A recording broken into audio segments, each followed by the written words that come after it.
Brought to you bye V-Guard, को powered by Sensodyne. मे महिन्याच्या अखेरीस परभणी जिल्ह्यात पाण्याचा प्रश्न आता हळूहळू बिकट होत चाललेला आहे।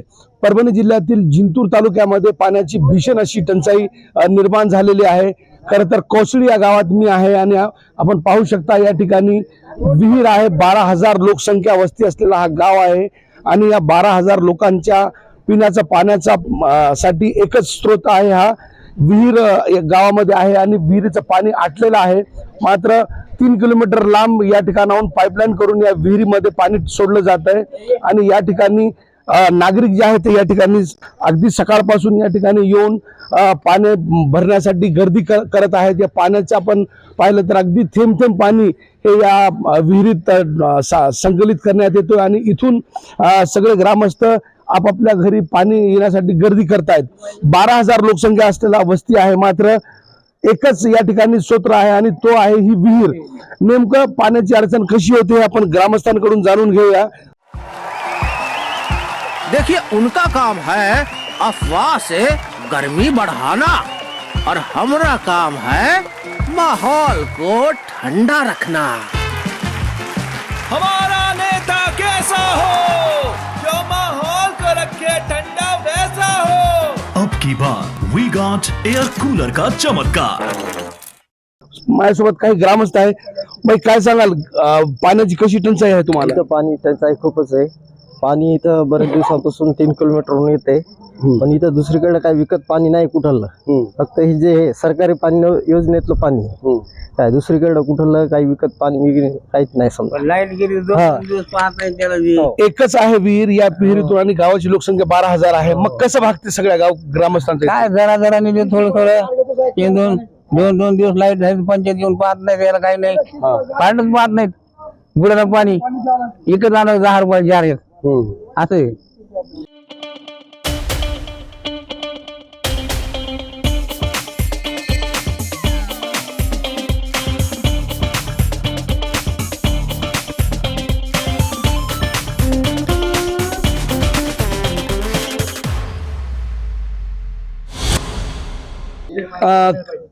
काही अधिकारी किंवा कर्मचाऱ्यांकडे किंवा लोकप्रतिनिधीकडे तुम्ही गेला होतात का तुमच्या गावाचे प्रश्न मांडायला? भीषण अशी स्थिती आहे या गावात। आता लोकप्रतिनिधी जर म्हणलं तर राज्य शासनाचं आहे हा बीजेपीचं सरकार आणि केंद्रात पण बीजेपीचं सरकार। इथं कोणी यायला 4.5 वर्षात कोणत्या आमदाराला कोणाला खासदाराला यायची इथं कोणाला गरज नाही। ज्यावेळेस राजकारणाचा भाग येतो त्यावेळेस या सर्वांना यायची गरज असते। मग कौसडी हे 12,000 15,000 लोकसंख्येचं गाव आहे, सगळ्यात मताधिक्य या गावात भेटते, म्हणून फक्त यायचं काम आहे। झिंझिण्यांपासून त्वरित आराम मिळवा सेन्सोडाइन रॅपिड रिलीफ बरोबर। ज्यावेळेस 2014 ते 2019 ला आमदार विजयरावजी भांबळे साहेब जेव्हा आमदार होते तेव्हा 16 गाव पाणी पुरवठा योजना फक्त विजयरावजी भांबळे साहेबांनी स्वतः वाल खोलून कौसडीसाठी पाणी दिलं। त्यासाठी आता काय अडचण आहे पाण्याची तुम्हाला? पाणी पुरते का? आज कशाचं पाणीच पुरत नाहीये। आज कोणाची सत्ता आहे, कोण यायला तयार नाहीये, पाणीच पुरत नाही। आज फक्त एका विहिरीला पाणी, बाकी तिकडला जर भाग घेतला आमच्या तिकडला तर पाणी विकतचं घेणं लागायला आज। त्यामुळं कौसडीली पाणी टंचाई अत्यंत बिकट आहे। काही वयस्कर नागरिक हे या ठिकाणी पाणी भरताना आपल्याला पाहायला मिळतात। काका काय सांगाल, कशी अडचण आहे तुम्हाला पाण्याची? पाण्याची भीषण टंचाई कौसडीला, पाणी पुरू शकत नाही कौसडी। मग आता उरलेले दिवस भीषण टंचाईमध्ये कसं भागणार? शेतामध्ये जाऊन राहावं लागेल। किती किलोमीटर लांब? 3 किलोमीटर 4 किलोमीटर त्याशिवाय पर्याय नाही शेतामध्ये राहण्यापेक्षा।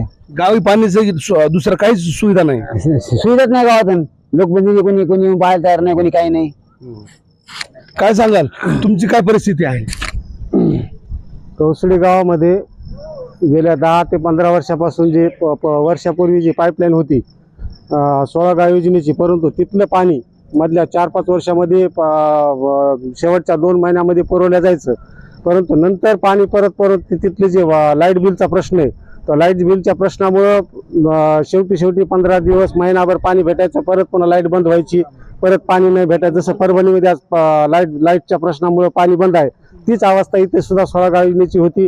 ती 16 गाव योजना आता बंद पडली। आता जलजीवन मधून दुसरे काम चालू आहे। ते काम चालू असताना 4 महिन्यापूर्वी ग्रामसभा, एक तातडीची ग्रामसभा झाली होती ग्रामपंचायतमध्ये। त्या ग्रामसभेमध्ये मी स्वतः वैयक्तिक सरपंच आणि सदस्यांना बोललो बाबा ह्या सभेच्या माध्यमातून एक पुढच्या भविष्यामध्ये आपल्याला पाण्याची खूप मोठी अडचण येणार आहे आणि त्याच्यासाठी जलजीवनचं काम तातडीने लवकर करून घ्या. वेळेवर काम झालं नाही असं म्हणायचं का तुम्हाला? वेळेवर काम झालं नाही. त्यावेळेस बोललो होतो मी ग्रामपंचायतमध्ये, ग्रामसभेमध्ये, बाबा तुम्ही वैयक्तिक वाद सोडून, राजकीय हिवेदावे सोडून गावाच्या पाण्याचा प्रश्न अगोदर तातडीने सोडवा. मग ते मार्गी लावण्यात आलं नाही वेळेवर. परत त्या टाक्या सुद्धा अजून व्यवस्थित बांधकाम झालेलं नाही आणि पाईपलाईन सुद्धा झालेली नाही.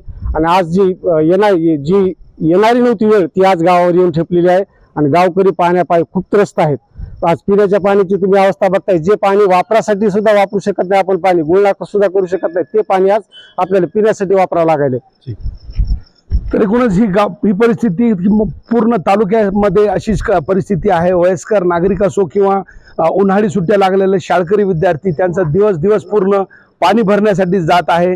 त्यामुळे एकूणच वरुण राजा जूनच्या सुरुवातीला जर मेहरबान झाला नाही तर परभणी जिल्हावासियांसह जिंतूर तालुक्यातील नागरिकांना या ठिकाणी भीषण पाण्याच्या टंचाईचा सामना करावा लागण्याची दाट शक्यता निर्माण झालेली आहे.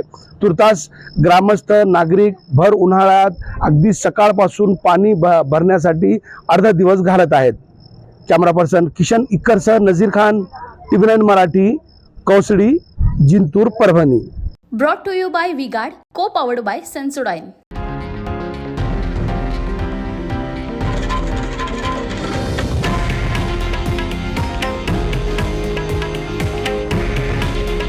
हे आहे देशातील नंबर 1 न्यूज नेटवर्क आणि आपण पाहत आहात TV9 मराठी. काळजी तुमची, हित महाराष्ट्राचं.